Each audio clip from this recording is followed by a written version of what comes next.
Welcome to another edition of 13th Armory Gaming, arming you with the knowledge to have the best gaming experience. Today, we're going to cover Monster Hunter World, one of the newest editions of the Monster Hunter series. And I have to say, I am looking forward to this entry, 110%, and I've been waiting for this to come out for a good minute. I am so glad they have finally brought Monster Hunter to the West officially on a next-generation console. The Monster Hunter series is one of Capcom's best-kept secrets.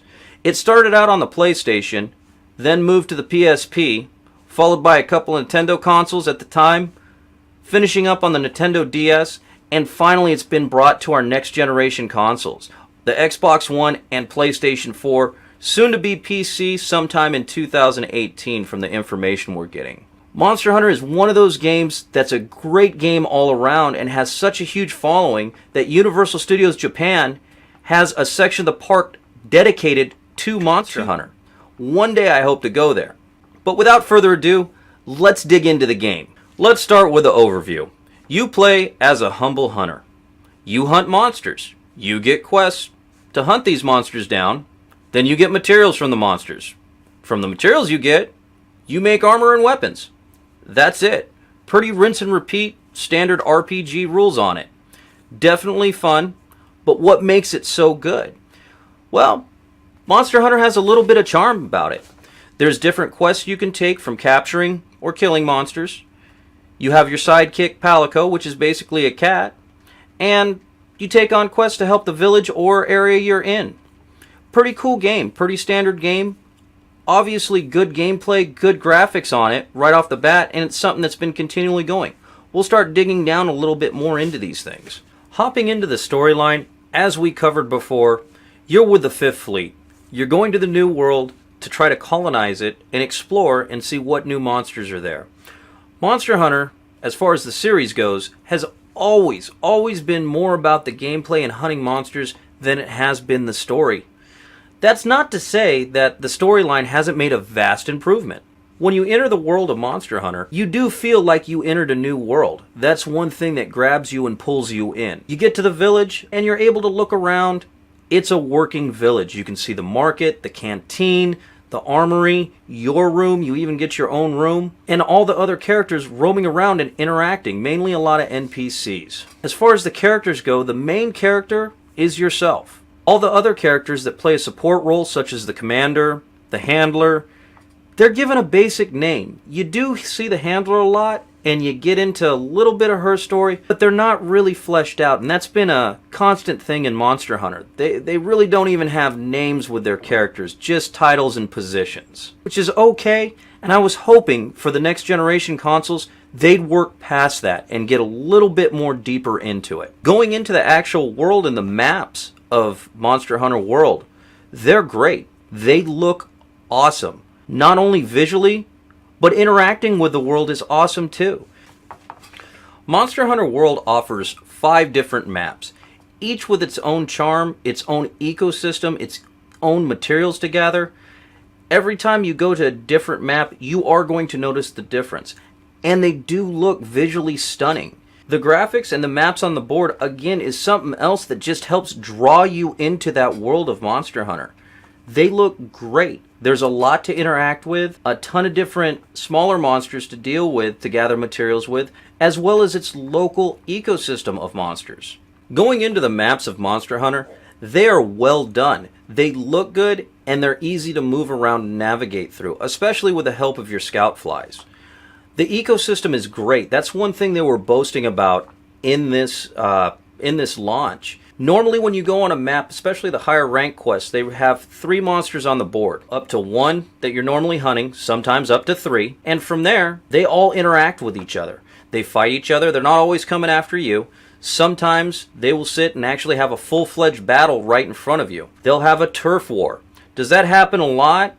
As far as the turf war, where it's some great CGI or excellent entry where you see them just toss each other around? It does. It doesn't happen every quest, but you'll see them just normally fight each other, which is a nice, refreshing thing compared to previous titles where 2 monsters would come on the screen or in the area you're in, and they'll just go after you the whole time. It's really cool to start seeing that and see this game evolve to the level it has already. As mentioned before, It's hunt monsters, gather materials, make a better arsenal. That's essentially how you level up your character. There are lots of different armors you can use, all with different skills. Same thing with weapons. There are 14 different weapons in this game, from hunting horns, long swords, which look like a katana, great swords, looking like something out of Final Fantasy VII, bowguns, which operates like a gun, bows, and even staves. They really let you get in and pick your playstyle. With each of these weapons, your character will handle differently, such as the greatsword. It will make you walk slower. The longsword giving you a versatile movement, however, you're unable to block. Swords and shields giving you a good mix of everything. Playing with all these as a new player and figuring out what you like and what you don't like is half the fun right there. Narrowing it down to how you want to hunt and how you want to take down these big monsters. Learning how to level up is a big factor in the game. As soon as you figure out hunting monsters and getting their materials, going back to the blacksmith or the armor and making better armors and better weapons, you're going to find yourself being a lot more victorious on the battlefield. Gear adjustments have been made simple. They've simplified the whole system on it. Meaning beforehand, on other Monster Hunters, you had to really read into it and think and read the tutorials. Monster Hunter World, they've made it extremely simple. You have a skill, you have certain levels to it. Whatever level you have is the bonus you're getting. Every armor has different skills. If it's something you want to use, pop that armor on. Same thing with the swords. They have different elements, raw damage, fire, everything else, and you get to kind of pick and tailor your hunter to your hunting style. Another formula that has been very, very successful with the Monster Hunter series in general. And I am very happy that they did simplify it, so you're not having skills that are just unused or almost there, that just don't work and it's a waste on your armor sets. Someone that wears mixed armor like me, I love it. Just because, again, of the fact I don't have any useless skills. Everything I have is what I picked and what I want to have. The game modes break down a little differently than your traditional Monster Hunter series. I'm going to try to refrain from comparing it to the Monster Hunters of old and focus more on the Monster Hunter of today, which is Monster Hunter World. So your game modes are broken down like this. Your assigned quests. This is what's progressing the storyline. Your optional quests, which you're able to hunt monsters on your own time, which doesn't really necessarily progress the storyline. However, it does gain you other materials, and at times some of those optional quests can be subquests. Your expeditions, which you're able to play on the maps that you currently have unlocked to gather more materials, whether it be more ores and metals, spices, all that other fun stuff, honeys, to help you fight bigger and better monsters so you're better prepared with your potions, your max potions, your mega potions, and barrel bombs, and everything else that you can use at your disposal. Monster Hunter has always been a very versatile series to hunt the way you want. It's not necessarily go out there and hit as hard as you can with your sword over and over again. There's also been a strategy to it. Whether you're trying to capture the monster, wait till it falls asleep and drop a bunch of barrel bombs on it, to mounting the monster, to a bunch of different things you can do. Basically, you can hunt your own way. The length of the game is respectable to today's standard. It took me about 60 hours going through the story at a good, solid, swift pace. Doing things and going through the side quests and everything else, not just kind of hammering out as hard as I could. I was moving fast, but not too fast. Co-op wasn't too bad. The biggest problem I had with the co-op, which is a big thing of Monster Hunter, was your assigned quests. If you're playing with your buddies and you're both starting out from square one, you have to beat the assigned quest in order to go back and help him out. Really, you're not able to spend time together doing it. You kind of have to build your character first and then go back on those other quests and play with other people for things you need to farm. Going through the storyline, for the most part, you're either going to play with randoms or one of your buddies has to go way far ahead and help you out through there. As far as it goes with difficulty, all the quests you are able to solo by yourself. They are not on the high difficulty level that Monster Hunter is known for. When it comes to the co-op and storyline, it does make me really sad that they didn't use the same formula they used in other Monster Hunters, where you had your guild quest, which was strictly co-op, and then you had your storyline quest that was solo to you. That was something that I wasn't really happy with, that change, and again, not trying to go back and compare to other Monster Hunter games, but this is one thing that definitely has to be said about it. Also, with the optional quests, after you talk to people around town, you will get side quests or sub-quests that will help you expand your village. Whether it's your canteen, your harvest box, or your meld pot, eventually you'll start to build those up to where you're able to do more and more things to help you in your journey and your quest. So how it works and how all these game modes tie together is your assigned quests push the storyline forward. Your character might not be ready to go forward in the story. He might not be geared correctly. There might be another sword or weapon or bowgun that you might want, which brings us to the optional quests. The optional quests are there to help you level your character up. Also, what I didn't previously mention is that you can also join other people's games. Joining other people's games is when you team up with everybody else or other hunters to take down another monster. Traditionally, you have about 50 minutes to do this. This will help you get more rewards in order to get better armors, better weapons, better everything. And here's how we get to the grind of Monster Hunter World or the Monster Hunter series in general. That's usually what makes it fun. Just the challenge of getting more and building off of it even more. Next, let's cover the difficulty. The difficulty varies on player to player. The first thing you have to learn is that this is not a hack and slash game. It's what I like to call a tactical slasher, where you're picking your shots and you're committing your move. I see far too many new players in this game think it's a hack and slash, and they end up getting their ass handed to them right off the get-go. After they learn how the game works, that it evolves around not only your gear, but your skill level, they start having a better experience with it. Way too many times I see guys running up, hitting the monster as many times as they can and get knocked around and just annihilated. This is one of those games where you actually have to watch and see what that monster you're hunting is doing. This is one of the harder parts for me because I'm not impressed at all. Once you get past all your assigned quests, you're given one final quest, and then after that you're basically on your own.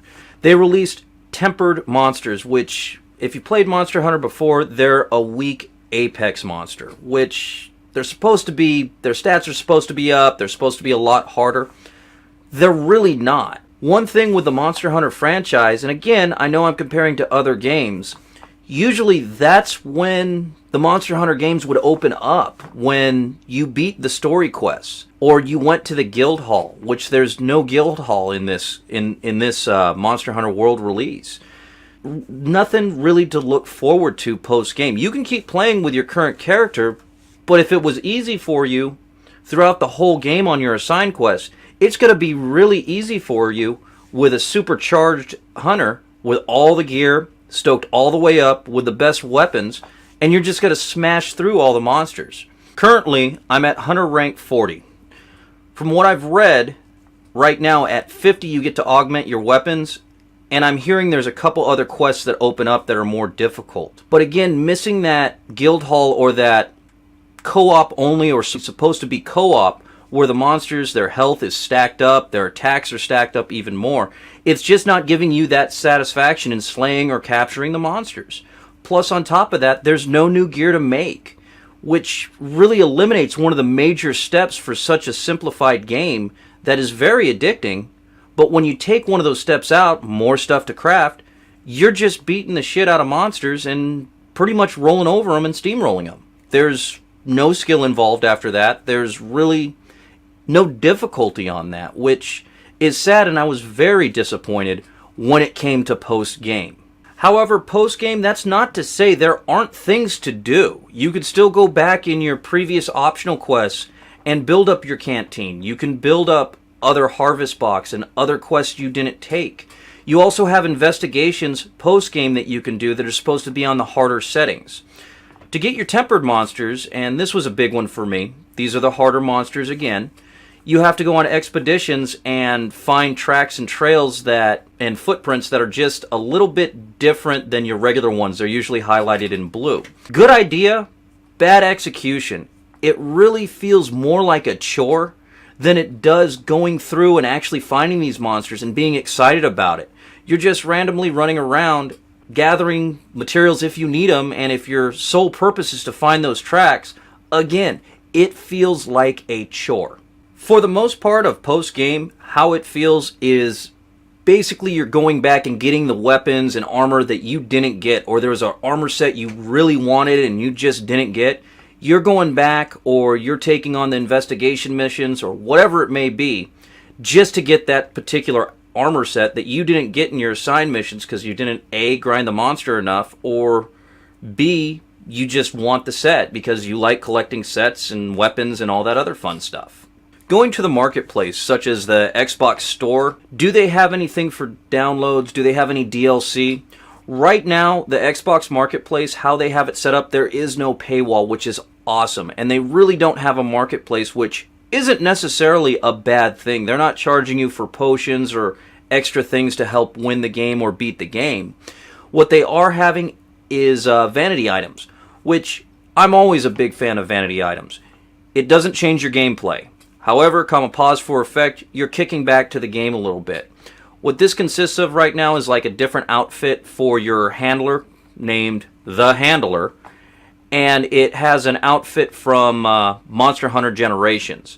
Also, you have different gestures, such as dancing, prance, and little things like that.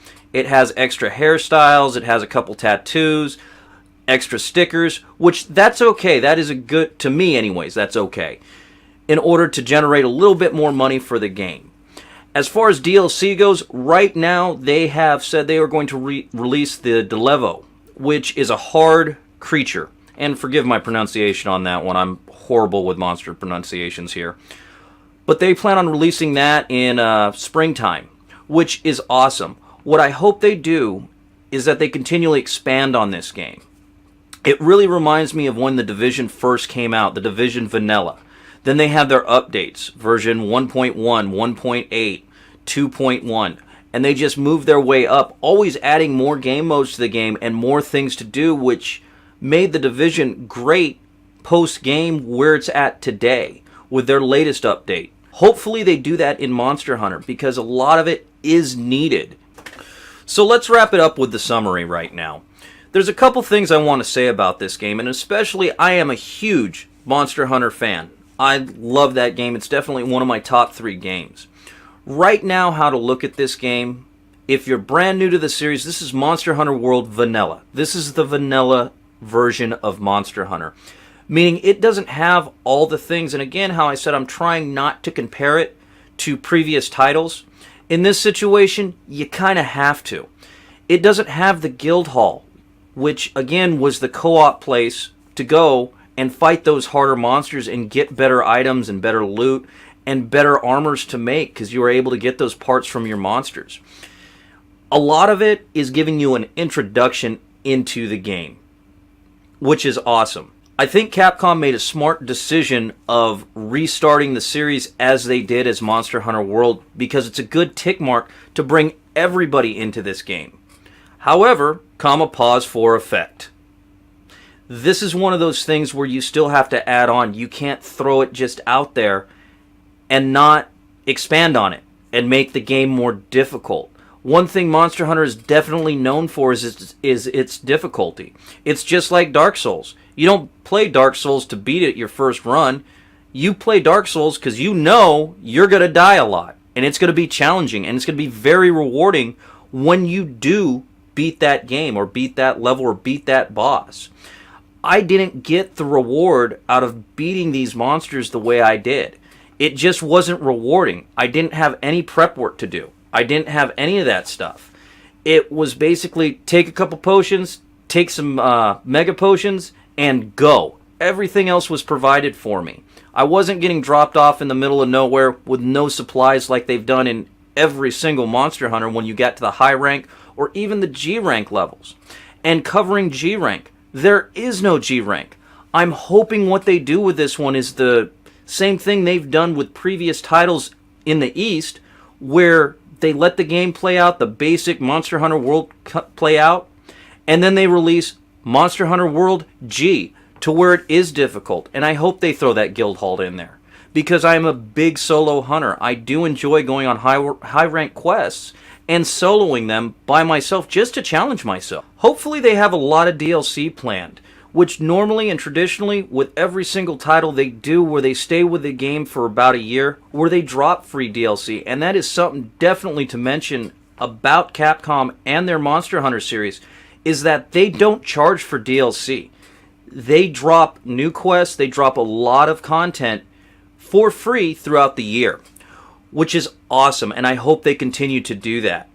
On the same note, if they did release a season pass, I would be the first to buy it. I'd be one of the first to buy it, just because I trust them with this series, and I know this series is very near and dear to Capcom, and especially Japan. I would love to see a Guildhall DLC. I would love to see a SubQuest DLC where they throw characters or NPCs in that you help out that tell a funny story or just a story in general, which again, they've done all this in the past. They have the formula. And that's why I keep saying it's a Monster Hunter World vanilla, because that's exactly what it is. It's the base game. Right now it feels like they gave us about 40% of the Monster Hunter genre compared to what they normally put out of a full-fledged 500-hour game. How does this game stack up on my scale? Does it live up to that Monster Hunter name? And this has been a very hard one with me, especially since I'm such a big fan on it, and I'm trying not to be influenced or biased towards this game and give it a high rating just because it's Monster Hunter World. In all honesty, I have to rate this game at a hard 7, with a possible 8 kicker of what they put out throughout the year. Again, you have a good length of the game, about 60 hours, my time, of going through it, which was extremely enjoyable. But post-game, it's just not there. A lot of the things that had its charm, that gave Monster Hunter its charm with the side quests or silly missions or silly side quests with the ton of weapons you can go through, it wasn't. Granted, they released 30 monsters for this franchise on Monster Hunter World. It doesn't feel like 30 monsters. And most of the monsters are minor monsters. They're not those big, tough monsters that I grew up with knowing to love and be challenged by. Hopefully, they start releasing some of the classic monsters. The Zenogre, the, actually I can't think of the names right now, but other ones that have been there and done that. The Ketsu. There's a ton of monsters that they just didn't use or didn't bring back in this. Maybe to give it to us later on in Monster Hunter G, Monster Hunter World G, which, again, I'm hoping they do. Hopefully they have a Guildhall so you can go and solo those hard quests where the odds are against you and you really have to think about your loadout of what you're taking in. That's the stuff I want to see.